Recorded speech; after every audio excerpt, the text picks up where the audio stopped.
Topic ఏంటంటే sports services అనమాట. Sports services అనగానే ఫస్ట్ మనకి 2 రావాలి. ఏంటి? Recognized sports body, unrecognized sports body అంటే ఐడెంటిఫై చేయగలగాలి. రికగ్నైజ్డ్ స్పోర్ట్స్ బాడీ అంటే ఇక్కడ ఎక్స్‌ప్లెయిన్ చేశారు చూడు. వీళ్ళు మాత్రమే రికగ్నైజ్డ్ స్పోర్ట్స్ బాడీస్ ఏంటి? National sports federation example BCCI. Inter university sports board అంటే యూనివర్సిటీస్ మధ్య జరుగుతున్న games. Para Olympic committee, Indian Olympic association, central civils services cultural and sports body అంటే ఏంటంటే ఇది గవర్నమెంట్ ఎంప్లాయీస్కి పెట్టేదన్నమాట. నెక్స్ట్ ఏంటి? పంచాయత్ స్పోర్ట్స్ బోర్డ్ అంటే పంచాయత్ స్పోర్ట్స్ బోర్డు ఎగ్జాంపుల్ విలేజెస్లో గట్ట కబడ్డీ ఎద్దుల పోటీలు పెడుతుంటారు కదా, అవి మనకి ఎగ్జాంపుల్ తీసుకోవచ్చు రికగ్నైజ్డ్ స్పోర్ట్స్ బాడీకి. ఓకే, ఏం చెప్పుకున్నాం? రికగ్నైజ్డ్ స్పోర్ట్స్ బాడీలో national sports federation, inter university sports board, Paralympic committee, Indian Olympic association, central civil services cultural and sports board, Panchayat sports board ఇవన్నమాట. అయితే ఇంకా అన్రికగ్నైజ్డ్ స్పోర్ట్స్ బాడీకి మనకి స్పెసిఫిక్గా చెప్పాలంటే ఐపీఎల్ ఒకటే మనకు అన్రికగ్నైజ్డ్ స్పోర్ట్స్ బాడీ అని చెప్పాడు. ఇవి కాకుండా మిగిలిన అన్నీ కూడా అన్రికగ్నైజ్డే. ఐపీఎల్ రికగ్నైజ్డ్ కాదు అంతే.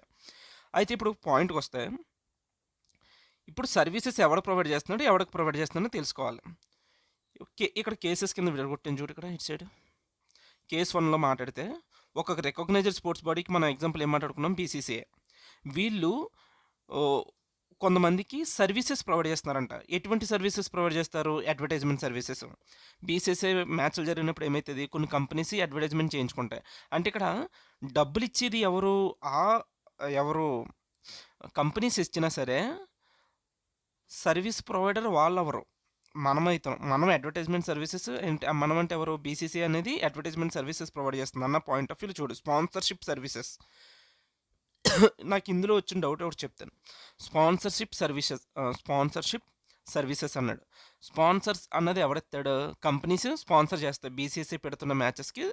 అంటే ఇక్కడ నేను ఎలా ఆలోచించానంటే, కంపెనీస్ డబ్బులు ఇచ్చి ప్రొవైడ్ చేస్తున్నాయి కదా స్పాన్సర్షిప్ సర్వీసెస్ అంటే, కంపెనీస్ సప్లయర్ అనుకున్నా. అలా ఆలోచించకూడదు. డబ్బులు ఎవడిచ్చినా సరే డబ్బులు ఎందుకు తీసుకుంటుంది బీసీసీఐ వీళ్ళకి ఎందుకు ఇస్తున్నారంటే, ఇది సర్వీస్ ప్రొవైడ్ చేస్తుంది. వాళ్ళ కంపెనీస్ని అడ్వర్టైజ్ చేస్తుంది కాబట్టి ఈ రికగ్నైజ్డ్ స్పోర్ట్స్ బాడీ అనేవి ఏమవుతుంది? వాళ్ళు సర్వీస్ ప్రొవైడర్స్ అని చూడాలి. ఈ కంపెనీస్ అనేవి ఏమవుతున్నాయి అంటే రిసిపియంట్. ఓకే, ఇప్పుడు who is the provider? BCCI is the provider. ఎవరికి ప్రొవైడ్ చేస్తుంది అన్నది క్వశ్చన్ చేసుకోవాలి. రికగ్నైజ్డ్ స్పోర్ట్స్ బాడీ ఎవరికి ప్రొవైడ్ చేసినా సరే అది ఎగ్జామ్టెడే. అది బాడీ కార్పొరేట్ ఆర్ ఫర్మ్ అవని, అదర్స్ అవని. అదర్స్ అంటే ఎవరు? Soul proprietor. వీళ్ళందరికి కూడా ఎవరికి ప్రొవైడ్ చేసినా సరే ఒక రికగ్నైజ్డ్ స్పోర్ట్స్ బాడీ అది ఎగ్జామ్టెడే. నెక్స్ట్ కేస్ 2 చూద్దాం. ఇప్పుడు ఏంటంటే అన్రికగ్నైజ్డ్ స్పోర్ట్స్ బాడీకి తీసుకొస్తున్నా. ఒక unrecognised sports body services provide చేస్తుంది అనుకో. ఎవరికి ప్రొవైడ్ చేస్తుంది? ఒక బాడీ కార్పొరేటర్ ఫర్మ్కి ప్రొవైడ్ చేస్తే ఎలాగా అంటే, బాడీ కార్పొరేటర్ ఫర్మ్ ప్రొవైడ్ చేస్తే రివర్స్ ఛార్జ్ మెకానిజంలో వాళ్ళే ఆ కంపెనీస్ రివర్స్ ఛార్జ్ మెకానిజంలో జిఎస్టీ పే చేయాలి. వాళ్ళు కాకుండా సోల్ ప్రొపరేటర్స్ లాంటి వాళ్ళకి ఇచ్చారనుకో, అప్పుడు ఏం చేసేయాలి? అప్పుడు ఐపీఎల్ఏ ఫార్వర్డ్ ఛార్జ్ మెకానిజంలో పే చేయాలి. Okay, very simple. నెక్స్ట్ అది కేస్ 2. కేస్ 3కి వెళ్ళిపోదాం. కేస్ 3 ఏంటి? ఇప్పుడు ఇండివిజువల్స్. ఎవరు ఇండివిజువల్స్ అంటే player, referee, umpire, coach, team management team manager player, referee, umpire, coach, team manager. రెఫరీకి ఎంపైర్కి డిఫరెన్స్ ఏంటంటే ఏమీ లే. ఫుట్బాల్లో రెఫరీ అంటాం, క్రికెట్లో ఎంపైర్ అంటాం అంతే.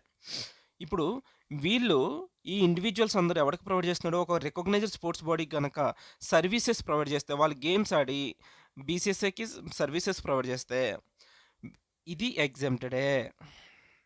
ఎవరు? రికగ్నైజ్డ్ స్పోర్ట్స్ బాడీకి అయితే exempted.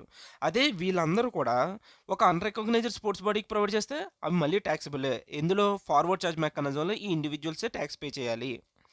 Okay, very simple. Next others. వీళ్ళు కాకుండా ఇంకా అదర్స్ ఉన్నారట. ఎవరు? Curators, selectors, technical experts.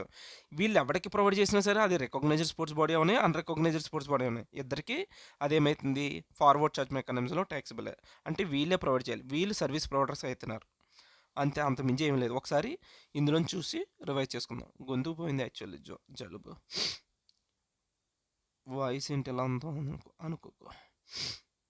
ఇక్కడ చూడు, ఫస్ట్ ఏం చెప్పాను? వాళ్ళ రికగ్నైజ్డ్ స్పోర్ట్స్ బాడీ అనేది బాడీ కార్పొరేట్ ఆర్ ఫర్మ్‌కి సోల్ ప్రొప్రైటర్‌కి ప్రొవైడ్ చేస్తున్నప్పుడు సర్వీసెస్ అది ఎగ్జెంప్టెడే. ఓకే. నెక్స్ట్ అదే ఒక అన్‌రికగ్నైజ్డ్ స్పోర్ట్స్ బాడీ గనక body corporate or firm provide చేస్తే అదేం చెప్పాను రివర్స్ చార్జ్ మెకానిజంలో ట్యాక్సబుల్ అని చెప్పా. అలా కాకుండా ఒక సోల్ ప్రొప్రైటర్‌కి ప్రొవైడ్ చేస్తే అది అప్పుడు ఫార్వర్డ్ చార్జ్ మెకానిజంలో ట్యాక్స్ పే చేయాలి. ఎవరు అండర్ ఐపీఎల్ఏ ప్రొవైడ్ చేయాలి, ట్యాక్స్ పే చేయాలి ఎఫ్సిఎంలో. నెక్స్ట్ ఇప్పుడు ఎవరు ప్లేయరు, రిఫరీ, ఎంపైరు, క్యూరేటర్ అని చెప్పాం. వీళ్ళు ఎవరైనా సరే ఒక రికగ్నైజ్డ్ స్పోర్ట్స్ బాడీకి ప్రొవైడ్ చేస్తే అది ఎగ్జెంప్టెడ్. అలా కాకుండా అన్రికగ్నైజ్డ్ స్పోర్ట్స్ బాడీకి ప్రొవైడ్ చేస్తే అది అప్పుడు ఎఫ్సిఎంలో పే చేయాలి. అంతేనా? అంతే. Player, referee, umpire, coach, team manager వీళ్ళందరూ ఒక అన్రికగ్నైజ్డ్ స్పోర్ట్స్ బాడీకి ప్రొవైడ్ చేస్తే అది ట్యాక్సిబులే. అది కూడా ఎఫ్సిఎంలో పే చేయాలి. వీళ్ళు కాకుండా others curators, selectors, technical experts వీళ్ళు ఎవరన్నా ఏమైనా ప్రొవైడ్ చేస్తే అది మళ్ళీ అది వీళ్ళని రికగ్నైజ్డ్ స్పోర్ట్స్ బాడీ కానీ అన్రికగ్నైజ్డ్ స్పోర్ట్స్ బాడీ కానీ రెండిట్లు చోట్ల కూడా ఎఫ్సిఎంలో వీళ్ళే ట్యాక్స్ పే చేసుకోవాలి. ఇది చూడు ఇక్కడ ఎఫ్సిఎం, ఇక్కడ కూడా ఎఫ్సిఎం, అంతే. ఇంతకు మించి ఏం లేదు ఇందులో. ఓకే, క్వశ్చన్ చూద్దాం అన్న. ఇది రివర్స్ ఛార్జ్ మెకానిజం చాప్టర్లో అదే ఛార్జ్ ఆఫ్ జిఎస్టీలో ఫస్ట్ క్వశ్చన్ ఇదే టాపిక్ మీద ఉంది. చూద్దాం ఒకసారేనా. ఒక పనిని private limited Jaipur agrees to sponsor sports event organised by pink city club in Jaipur.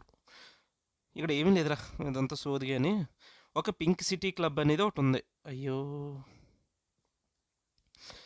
ఈ పింక్ సిటీ అనే క్లబ్ అని వాళ్ళకి ఎవరు డబ్బులు ఇచ్చారట? పనిని ప్రైవేట్ లిమిటెడ్ అనే వాళ్ళు డబ్బులు ఇచ్చారు, స్పాన్సర్షిప్ చేస్తుంది. అంటే ఇప్పుడు ఏంటి, పనిని ప్రైవేట్ లిమిటెడ్ డబ్బులు ఇచ్చినప్పటికీ పింక్ సిటీ అని అనేవాడు ఎవడో, పింక్ సిటీ క్లబ్ అనేది ఒక అన్రికగ్నైజ్డ్ స్పోర్ట్స్ బాడీ.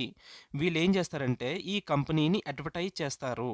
అందుకనే వాడు బ్రాండ్ నేమ్ కూడా వేసుకున్నాడు. ఈ పెట్టుకున్న ఏంటి, ఒక స్పోర్ట్స్ ఈవెంట్ పెడుతున్నాడు పింక్ సిటీ క్లబ్లో. ఆ స్పోర్ట్స్ ఈవెంట్లో పనిని ప్రైవేట్ లిమిటెడ్ అని చెప్పి ఒక వాడు బ్రాండ్ నేమ్ని ప్రమోట్ చేస్తున్నాడు. అంటే ఏంటి, వీడు అన్రికగ్నైజ్డ్ స్పోర్ట్స్ బాడీ ఏం చేస్తున్నాడు, సర్వీసెస్ ప్రొవైడ్ చేస్తున్నాడు. ఇప్పుడు ఏం చెప్పాను, ఇటువంటి వాటికి అది ఎవడు బాడీ కార్పొరేట్ ఫర్మ్కి అయితే అప్పుడు రివర్స్ ఛార్జ్ మెకానిజంలో ఈ బాడీ కార్పొరేట్ ఆర్ ఫర్మే జిఎస్టీ పే చేయాలి. సో ఇది రివర్స్ ఛార్జ్ మెకానిజంలో పనిని లిమిటెడ్ అనేది జిఎస్టీ పే చేయాలి. అది క్రక్స్ ఆఫ్ ద క్వశ్చన్. ఒకసారి చూడు, పనిని private limited Jaipur agrees to sponsor sports event organized by Pink City Club in Jaipur. Panini Private Limited has paid an amount of 5 lakhs for such sponsorship of the sports event. Consequently, the said event was named after the brand name of Panini Private Limited. Examine who is the person liable to pay tax in the given case. ఇప్పుడు ఎవడు pay చేయాలి tax అని అడుగుతున్నాడు. So ఏముంది, simple, పనిని private limited tax pay చేయాలి. Since the recipient of sponsorship services Panini Private Limited is a body corporate, GST is payable by the recipient Panini Private Limited under reverse charge mechanism. Reverse charge మెకానిజంలో వాడే pay చేయాలి. ఇందులో ఏమన్నా ఇంట్రెస్టింగ్గా ఉందా? ఏమీ లేదు. వాడు బ్రాండ్ నెంబర్ ప్రమోట్ చేస్తున్నాడు ఏంటి, స్పాన్సర్షిప్ సర్వీసెస్ ప్రొవైడ్ చేస్తుంటే ఇంతటితో అయిపోయింది.